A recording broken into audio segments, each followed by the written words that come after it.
মানুষেরা তোমরা আমাকে নবী বলে মেনে নাও, তোমরা আমাকে রাসূল বলে মেনে নাও। আমার হাতে হাত দিয়ে একটা বার কলেমা পড়ে নাও।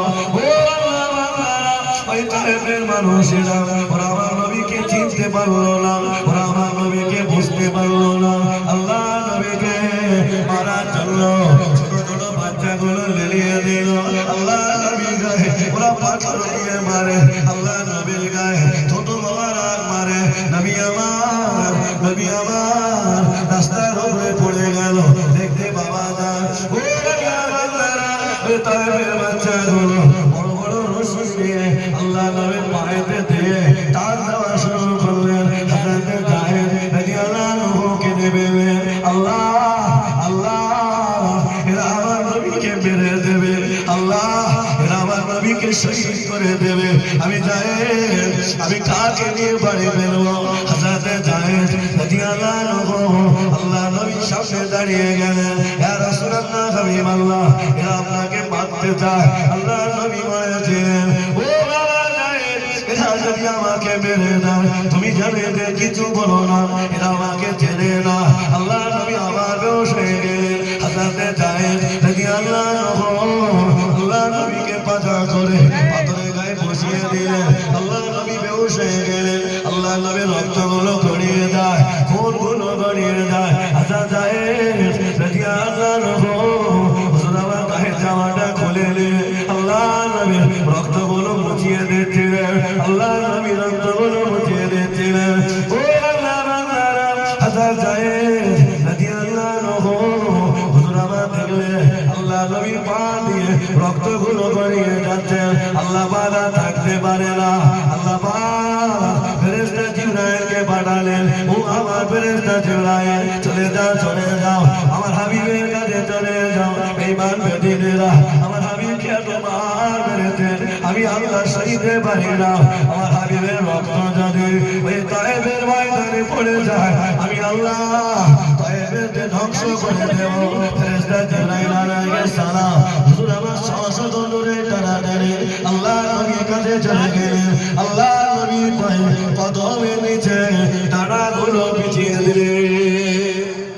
হবে না? এত মারবে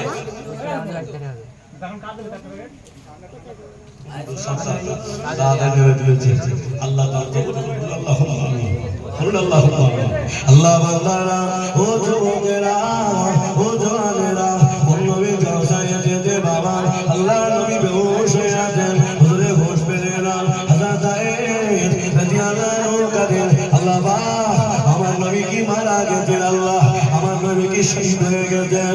আল্লাহ আমি জাহেদ সহ্য করতে পারি না, আমি জাহেদ থাকতে পারি না। আল্লাহ আমার নবী বড় ভালোবাসতেন। ও রব্বুল আলামিন, আল্লাহ আমি জাহেদ আমার আব্বা আমার মা হলো আয়েশা, আমার আব্বা হলো রাসূলুল্লাহ। আল্লাহ আমি কাকে নিয়ে বাড়ি যাব? আল্লাহ নবী বেহুশ হয়ে গেলেন। হযরত জাহেদ রাদিয়াল্লাহু আনহু আল্লাহ নবীর সামনে দাঁড়িয়ে গেলেন।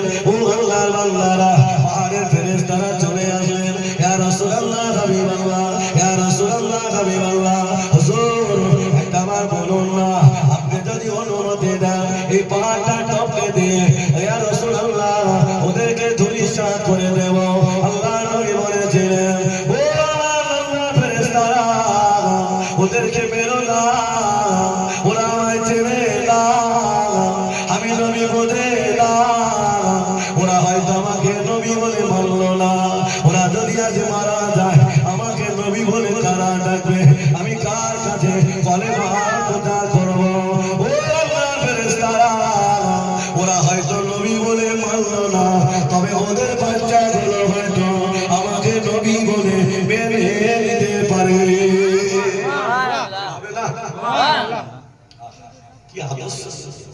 ওদেরকে মেরো না, ওরা হয়তো আমাকে নবী বলতে না পারে, ওদের বাচ্চাগুলো তো আমাকে নবী বলে মেনে নিতে পারে। আমার বাবা দিলা নবীকে ভালোবাসতে হবে, নবীকে মহব্বত করতে হবে বাবা। নবী যে রাস্তা দেখিয়েছে ওই রাস্তায় চলতে হবে বাবা। তবে সত্য হলো মরণের আগে কারো হকগুলো ফাঁকি দিও না। কারণ হক যেন ফাঁকি মেরে কবরে দিও না, জান্নাত হবে না। আল্লাহ রাসূল বুখারী শরীফের হাদিসে জানিয়েছেন, আল্লাহ রাসূল সাহাবাদের নিয়ে বসে আছেন। আল্লাহ রাসূল সাহাবারা একজন ব্যক্তি জান্নাতি হবে, জান্নাতে যাওয়ার সময় ওই ব্যক্তিটা জান্নাতে যেতে পারবে না, জাহান্নামে যেতে হবে। সাহাবারা জিজ্ঞেস করলেন, আল্লাহ রাসূলের সাহাবারা ওই ব্যক্তিটা জান্নাতি ঘোষণা হয়ে গেছে, জান্নাতে যাবে, ওর সামনে কিছু লোক দাঁড়িয়ে গেছে। তোমরা কারা? তা আল্লাহ আমার ভাই। তোমরা কারা? তা আল্লাহ আমরা বোন। তোমরা কারা? তা আল্লাহ আমরা এতিম অসহায়। তোমরা কারা? তা আল্লাহ আমাদেরকে বিনা কারণে জুলুম করেছে। আল্লাহ বলে, তুই কি চাস? আল্লাহ আজকে আর জমি লাগবে না, আজকে আর টাকা লাগবে না, আজকে আর মার ফিরিয়ে দেব না। আল্লাহ ওই ব্যক্তির যা আমল আছে, নেকি আছে, আমাকে দিয়ে দাও। আল্লাহ নেকিগুলো সব দিয়ে দেবে। বান্দার নেকি আনবে, আল্লাহ বলে নেকি তো আনলে গোনা। বলবে আল্লাহ আমাদের গোনাগুলো ব্যক্তির ঘাড়ে চাপিয়ে দাও। ভালো করে বুঝে, তাহলে জান্নাতি ঘোষণা হলো, জান্নাতে যাওয়া হলো না। সেই অসহায় ভাইটা ফাঁকি দিয়েছি, সেই বোনটার হক মেরেছিল, সেই বিনা দোষে জল মেরেছিল, এতিমের মাল ভক্ষণ করে খেয়েছিল ঘর নিয়ে। আজকে সব